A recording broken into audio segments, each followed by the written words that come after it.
There is a strange kind of person who doesn't really want you close, but becomes uncomfortable when you become unavailable. They can ignore you for weeks. Then suddenly, "Hey, how have you been?" No explanation. No real conversation. Just enough contact to remind you they're still there. You might think they missed you, but wait. What happens when you respond? The urgency disappears. The conversation becomes ordinary. Sometimes they disappear again, until the next time you pull away. And that's where our investigation begins, because this pattern isn't limited to friendships. It can happen at work, in families, among classmates, in business, even between people who barely know each other. The relationship changes depending on one thing: your availability. When you're always there, they barely notice. When you're busy, independent, or emotionally distant, suddenly they notice everything. Your absence, your silence, your attention, your usefulness, and sometimes even your approval. But here's the first question. Do they actually value you, or do they value having access to you? Those are not the same thing. Imagine someone who rarely checks whether you're okay, but the moment they need advice, a favor, information, an introduction, transportation, support, or simply someone to listen, they know exactly who to call. You help.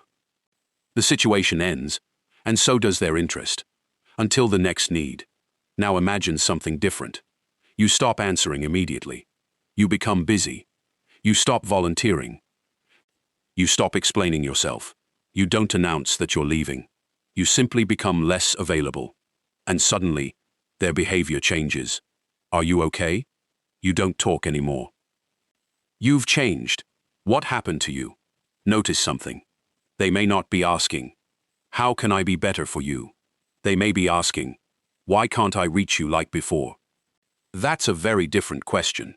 And this is where people often misread the situation. They assume increased attention means increased care.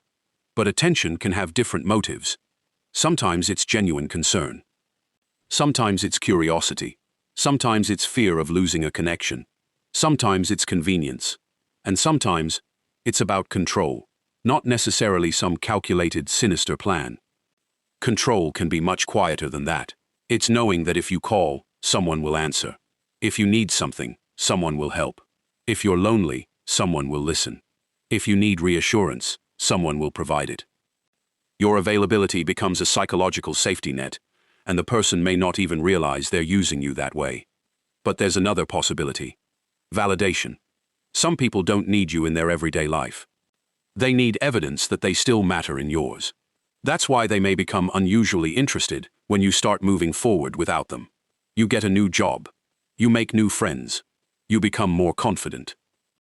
You stop seeking their approval. And suddenly, they appear. Not necessarily because they want to join your new life, but because your independence changes something inside them. For the first time, they can't assume they still have a place. And that uncertainty can be uncomfortable. Here's where the investigation gets interesting. Watch what happens after you become available again. That's the evidence. If the attention disappears as soon as access is restored, you've learned something. The goal may not have been closeness. The goal may have been reassurance. They needed to know, "Can I still reach you?" And once they got their answer, the urgency vanished. But don't rush to a verdict. Because there's another explanation. Maybe they genuinely care about you, but have become accustomed to your availability.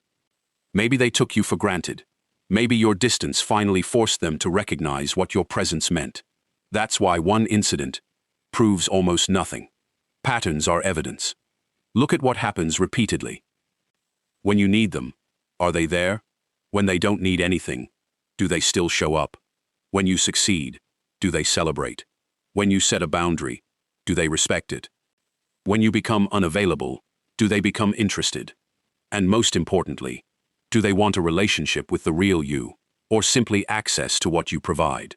Because you can provide a listening ear, a connection, a favor, information, attention, status, reassurance, a place to return to, even emotional stability. And someone can become attached to those things without being deeply attached to you. That's the uncomfortable distinction. They may not miss you. They may miss what becomes unavailable when you're gone. And sometimes, that realization changes how you interpret years of behavior. The friend who only calls when they need something. The coworker who suddenly becomes friendly when they need your help. The relative who appears whenever there's something to gain. The person who rarely supports your growth, but suddenly becomes interested when you stop needing their approval. None of these automatically mean you're being used, but they are worth investigating.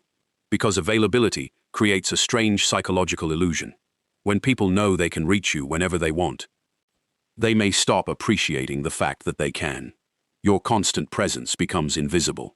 Your absence makes it visible again. And that's why some people don't want you gone.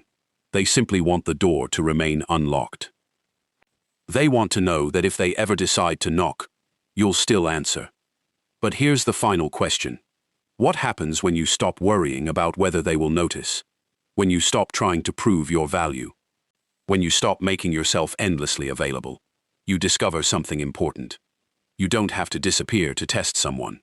You don't need a dramatic confrontation. You don't need to punish anyone. Simply observe. Who still shows up when there is nothing to gain? That answer can tell you more about a person's place in your life than 1,000 conversations. Because sometimes the clearest evidence of how someone values you is what happens when you stop being useful to them. And if you want more psychological cases that make ordinary human behavior look completely different, follow this channel. Because the most revealing part of human behavior isn't always what people do. It's what suddenly changes when they think they might lose access to you.